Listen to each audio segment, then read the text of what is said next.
So in this video, we're going to talk about making components in SketchUp, and components are really powerful. They're much like groups, but what you can do is actually change one object and then change all the objects exactly like you did for that first object. So let me just kind of dive in and show you how this works. So in this example, I've got a tabletop and a single table leg, and they are both grouped right now, but they don't have to be.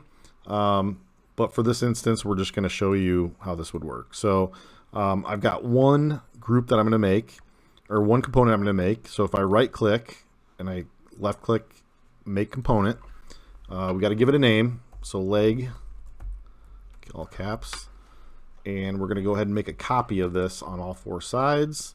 So I'm going to actually hit Control, grab my endpoint where I want to bring it, and snap it to this endpoint. And then we're going to do that a couple more times here and bring that all the way around.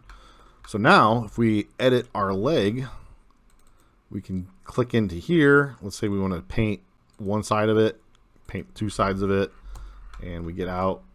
We can see that now all the other legs are exactly a copy of this first leg. And that's making components. I use it a lot for like pergolas. If I am making furniture, that is helpful.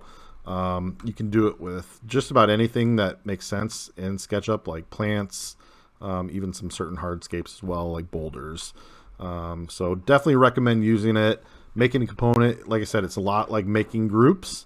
But it's going to be really helpful for, just changing one object and then it'll change everything else. And that also goes with push pulling it. So if we wanted to make that real tiny, it does the same thing for everything, as you can see. So definitely use components when you can.